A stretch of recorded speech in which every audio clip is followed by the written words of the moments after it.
What is up, everybody, and welcome back to another episode of Tattoo Critiques. I'm Pony Lawson, and you know what we like to do here is talk about tattoos.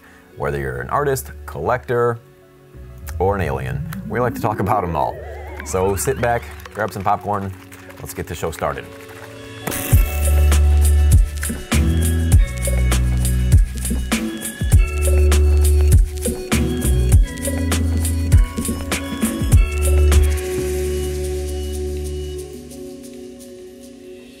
Okay, the first tattoo is sent in from Anders of Norway. And Anders, you sent in this collage of sorts that I'm going to break down. Has a little money rose in there, a hand holding a $100 bill on fire, and a couple other small things. To be honest, this is not my favorite tattoo I've seen on this channel. You did mention that you're a self-taught artist, and I can tell because I feel like we're lacking a lot of basic fundamentals in these tattoos. For instance, this entire composition of this collage of tattoos just doesn't make any sense, and they all kind of seem just thrown together. The money rose is just sitting on top while you've got some stars passing them by on the left-hand side. A hand with a dollar bill that what seems to be on fire, and the word family kind of running through up the middle of all this. So it kind of just seems like a jumbled mess. There's a lot of things I want to discuss in this tattoo, and I hope I don't hurt your feelings too bad. So when it comes to the family tattoo, the inability to keep a simple tattoo like that clean, legible, and straight is going to affect your other tattoos as well. For example, if you look up to this money rose, if you look at the 100, the 1, the 00, and you look down at this bill, they are all kind of wonky. So you need to work on building those foundations first before you explore further. It says 100. I can't tell if that's Joe from Family Guy or Ben Franklin. I think you should be focusing more on things like the word family and maybe a lot of other words as well. The strongest lines you have are obviously in this family tattoo, but when you look at the other tattoos, these lines kind of fall apart. Like if you go over to the stars and things like that, you can tell that you tried to put a line in there, but those lines just didn't stay strong. If you look over to the $100 bill, those lines on the left side of the bill are not very clean. The $100, not very clean. The numbers that are in the bill as well, not very clean. The oval around Ben Franklin's face, not very clean. The fingers, not very clean. The fire, not very clean. Basically what I'm trying to say is these tattoos are... Anyway, let's get back into the thick of it. So if we go up to the money rose, let's break this down a little bit more. Aside from the outlines that you have around this entire money rose, there are a lot of shading issues in this thing as well. It doesn't seem like you're controlling your shades at all, rather just putting them in there to get it finished. And what I mean by that is, what I would do with a rose like this is start from the very bottom and work on where the shadows should be. So it kind of looks like you started to do this at the bottom of the money rose. Under that first petal, you've got a little bit of shadow, but as we go up into the middle of that rose, you kind of just lose it all here. It kind of just looks like there's like eraser marks all around the rose. It's just not very clean. I would have strayed away from adding a timepiece to the middle of the money rose altogether. There is just not enough room to make that happen, especially at your skill level currently. The gears that are inside of that timepiece are just very simple. Something like that, you want some complex gears, but again, with what I see your skill level to be, I just don't think that's something you should be working on right now. If we make our way down to the $100 bill, I'm assuming you tried to make that smoke coming off the bill, but to me it kind of looks like you just threw some shades everywhere. Also, I can't really tell if this is fire on top of the bill or if that's part of the bill or if it's ash. I honestly don't know what's going on with that part. I'm assuming it was meant to be fire since there is smoke there, but it's just not reading that way. I think you should probably work on a lot smaller tattoos, palm-sized tattoos for maybe 6 months or so. I know you probably want to jump to bigger tattoos. I know people are probably asking for bigger tattoos, and the bigger tattoos can generally be a lot more fun, but right now I just think you're doing yourself a disservice trying to rush through these things. But I honestly think that you could build your portfolio with solid small tattoos, you know, things like traditional roses, maybe some small anchors, a lot of words, you know, maybe focus on names and words and things like that, getting those as perfect as you possibly can before moving on to things like this. These are just a little bit outside your experience level. But thank you very much, Anders, for sending that in. This next tattoo is sent in from Hot Boy Boys Club. Hot Boy, you didn't leave me with a name, so that's your name for today. You sent in this rose that you did on yourself, and honestly, I thought the last rose was bad. Thankfully, this one's on yourself, and I know you've only got a few months experience, but I don't think I would be attempting realism right now at your skill level. This is kind of just a big mess. So I can tell it's a rose. Good on you. But I do think you should have attempted, or should be attempting, traditional style roses right now. I think you need to work in and hone your line work and then go from there. Right now, your lines are very spotty and all over the place, and it's not helping your shading out at all. When we look over at your Asian style demon tattoo, where it's just mainly all outlines, I think this is what you need to be working on right now, at least for a while. Again, kind of work on making your outlines as solid as they can be, and then start adding shading.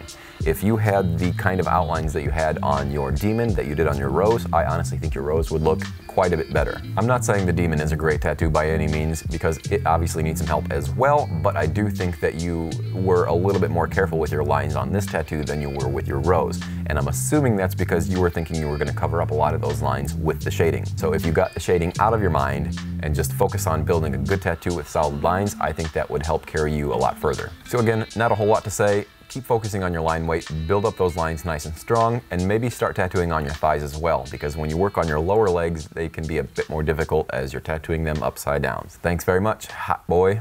All right, the next tattoo is sent in by Isaac Jaquez. And Isaac, you sent in this Joaquin Phoenix Joker. You said this is your, I think, 10th portrait, I believe. I don't have the exact reference with me to pull up next to it to kind of compare and contrast, but I'm gonna do my best anyway.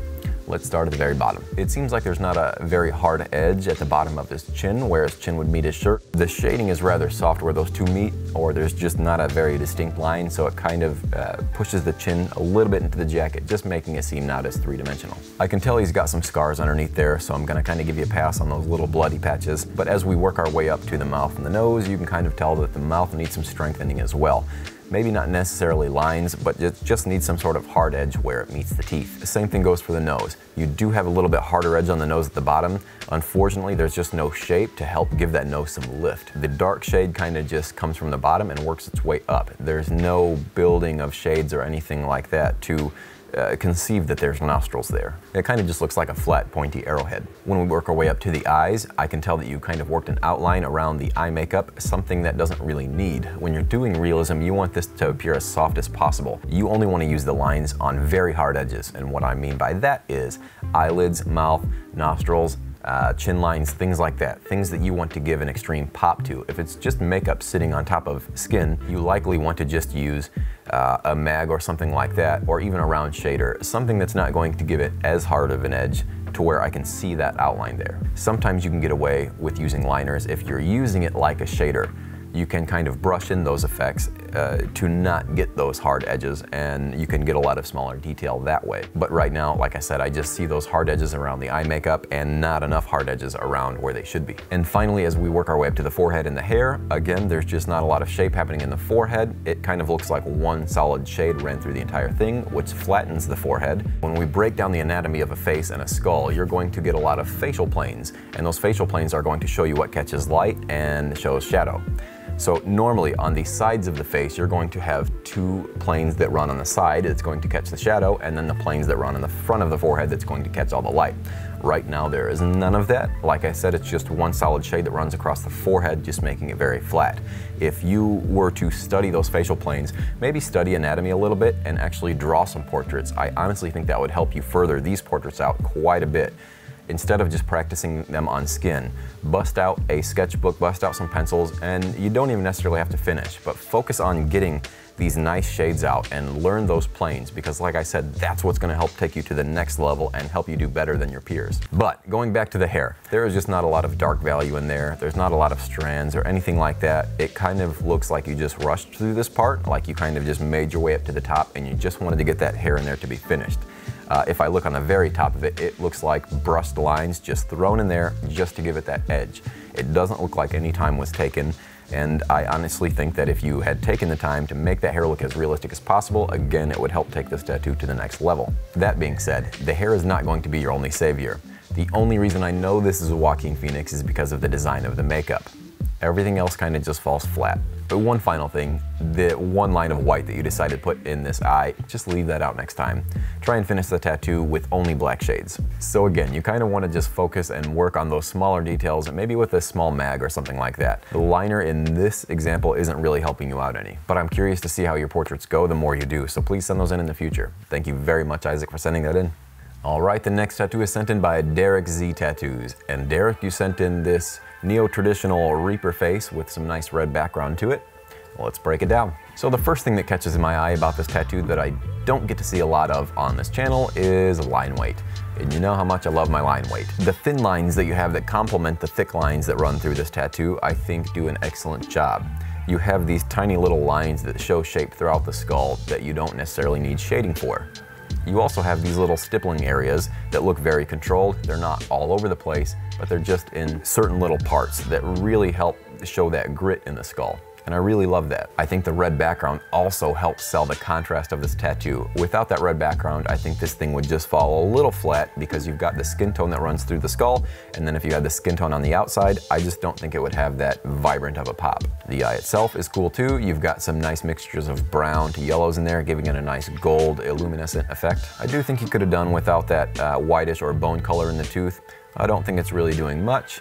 But it doesn't seem like it's much in the tattoo, so maybe you kind of were just experimenting with that. It probably would have even have given you more contrast without that white, you know, had you gone from like that olivey color to the skin tone in the teeth. If we look to the inside of this nose here, you have the solid black in the deepest part of that nose socket, and then you very gradually make your way out and lighten up to that olive color. It's very nice, it's very well controlled, and I think a lot of tattooers that watch the series can learn from that. I'd like to see the actual background of the photo itself, but the background that you decided to put in there, it doesn't take away from the actual tattoo itself. I know some people will like to put a different background on their tattoos, and then they will even put a different gradient or a different filter color on top of their tattoos, which kind of changes the entire thing, which I'm not a huge fan of because, again, I don't like photo manipulation, but obviously that didn't affect your tattoo here. There's not a whole lot I can pick apart, so I do appreciate you, Derek, for sending that in. A dope tattoo. Speaking of filtered photos, Alex Garcia, you sent in this photo. You mentioned your apprentice, but again, I'm not going to critique this tattoo because the photo itself is so heavily filtered. Being an apprentice, try to stay away from that. Take photos that look like the tattoo themselves, you know? Don't be whitewashing these things because nobody's skin is that light. And when I zoom in, I kind of just lose all the texture to the photo itself. Being an apprentice, you should be taking photos of the tattoos and they should look like the tattoo themselves, you know? Don't do any weird photo camera tricks or anything like that. I think the most you should do is be using a CPL filter to get rid of that light glare. Other than that, don't really mess with the photo.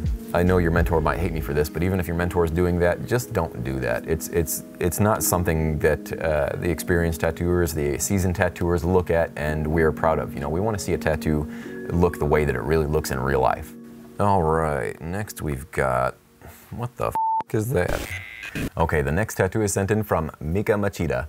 And Mika, you sent in this, what looks to be like a man sitting on a chair of some sort that is entirely in stipple work. So right away, I can tell what this is, which is a great start. There is something captivating about this tattoo that I do like. It's, you know, not one of the best tattoos or craziest tattoos I've seen on the series, but it is a nice tattoo to look at, I think. I do like the little, I guess you'd call it like an explosion of stipples up at the top around the shoulders and the collar, how it kind of dissipates into the skin. I'm a fan of that. And I think my favorite part of this tattoo are the chair legs. As weird as that is, these two little thin lines that run down. I'm not sure why I'm a huge fan of them, but I do like those little chair legs. The thinness of them, you know, it's pretty cool. And especially because you sent in this reference as well, I can tell that those chair legs normally weren't there where they were supposed to be. So I think you did a great job with adding those in there and executing them. Altogether, I think you really did a good job of taking this reference and turning it into something your own. I think the only thing that I could really pick apart here is the left side of this, where it kind of seems like the arm is blending in with the body and the leg. Had you had maybe a stronger edge or something like that, maybe a little darker on the left-hand side and a little more skin tone on the body and leg side, just something to where there's a definite line running up to where it doesn't necessarily look like a cape in the background. Again, very cool tattoo. I appreciate you sending that in, Mika. Mika. All right, the moment everybody's been waiting for. My favorite tattoo of the episode was sent in by Derek Z. So congratulations, Derek, on sending in a badass tattoo. I think this thing has all the bells and whistles to really set this one apart from all the rest we've seen today. It's got great contrast, great line weight, and a lot of great stippling here and there, again, that we don't get to see a whole lot on the series. So appreciate you sending that in, and again, congrats. And now for our featured artist. So Raphael Ortiz. from New York. So we don't get to see a whole lot of pop art style tattoos on this channel, and I think Ralph is one of the best. His control, his line work, his stipulation, and his 3D effects are spot on. I know I've mentioned this a lot on these tattooers that I've been featuring, but when you see his tattoos in person, they are exactly how they look showcased on Instagram. And I think that's huge. I think every tattooer should be showcasing their tattoos how they look in person. Not only is the dude a badass tattooer, but the dude kills it with his canvas work and street art as well. So make sure you go give him a follow and let him know I sent you. So that's gonna wrap it up for this week's episode. Before you go, make sure you guys like, subscribe, share this video with your friends, and hit that notification bell so you can be notified when we put up another video. See you next time.